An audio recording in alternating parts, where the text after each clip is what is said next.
Across to Ivy Subramaniam now of Quantum AMC. Subra, thanks for joining us. It's been quite volatile. Just about 10 days back, it looked like we had put some bottom in place. The FI buying was back, and now all of a sudden, for last 2 days, we have seen some withdrawal of money, and the markets have again turned choppy. What would be your advice to investors at this point in time?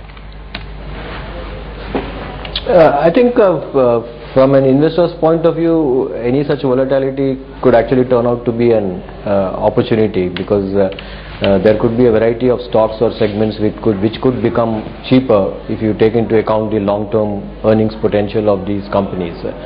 Having said that, there is always the risk of catching a falling knife, and then if the prices keep dropping, you will on a temporary basis find that your net asset value has gone down. But purely from a valuation point of view, any volatility could actually increase the chances of you buying stocks at decent prices. And I would look at any volatility or even decline in prices as opportunities to deploy the cash which we have in the portfolio.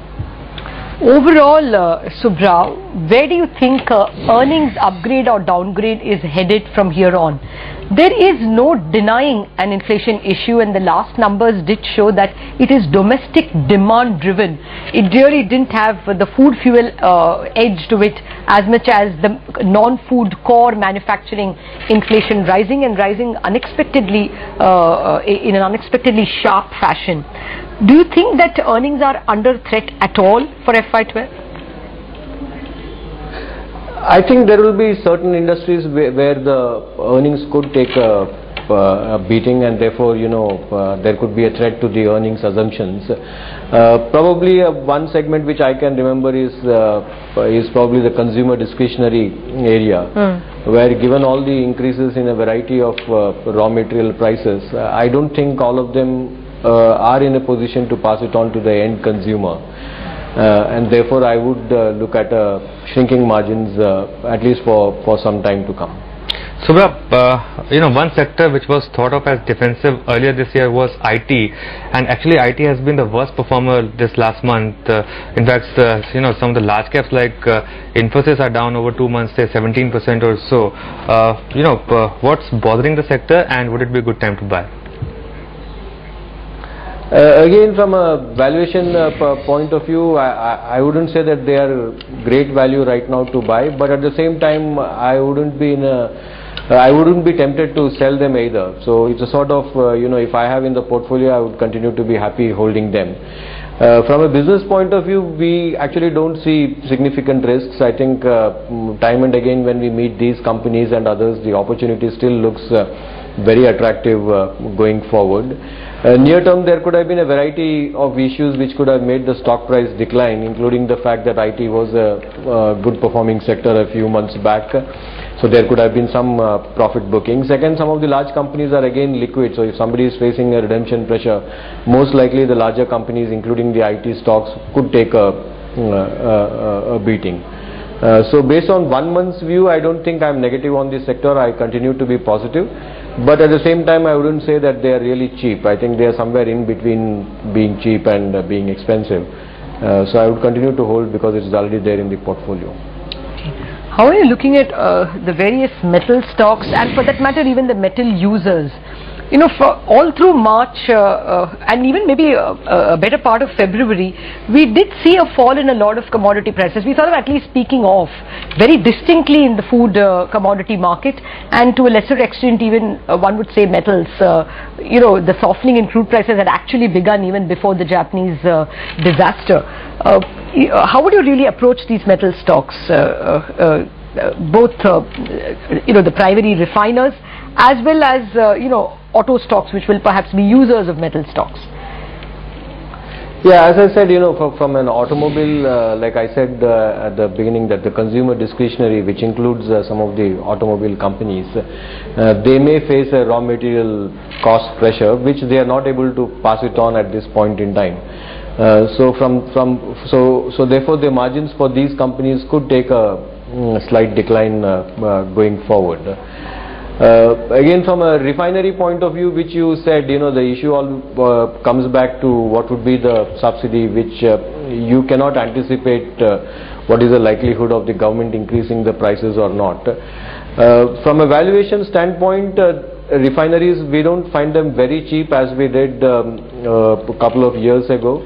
So we are still staying away from that segment, but any decline in prices we would be happy to jump in without taking a view on what could be the subsidy and therefore what impact it could have.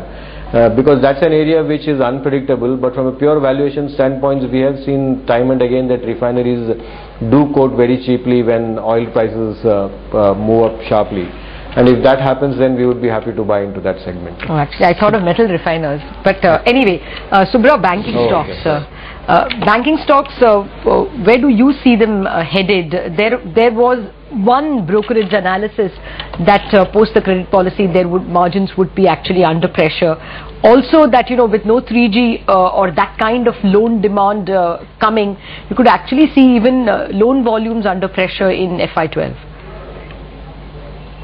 Yeah, so but this could be a couple of quarters issue. I don't see their margins declining on a structural basis for a longer term. So but we have been meeting a lot of banks off late, and the indication we get is that while there could be a slowdown on the loan growth, they also expect the cost of funds to move down after some time. So you would go back to the long-term averages where you would find the spreads going back to where they should be, and there may not be any issue from a longer-term perspective. Near-term, yes, what you said is correct. There could be some pressure. But again, as I said, off late, a lot of banks have indicated that they do expect the cost of funding to go down.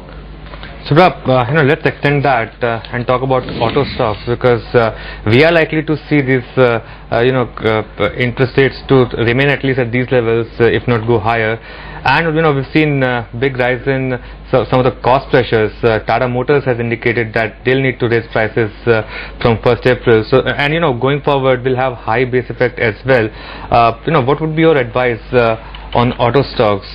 You think that there is scope for maybe some more correction in these stocks? From a business point of view, yes, there are a lot of headwinds, both in terms of sales slowing down because of rise in interest rates, and also the ability of these companies to pass on all the cost increases needs to be seen. Normally they stagger it over a period of time, and there could be a period when margins could be under pressure. But some of the stocks have reacted to anticipating these kind of issues, and they do look attractive. If couple of months the sales slow down more than anticipated, then you may find the stock prices getting cheaper.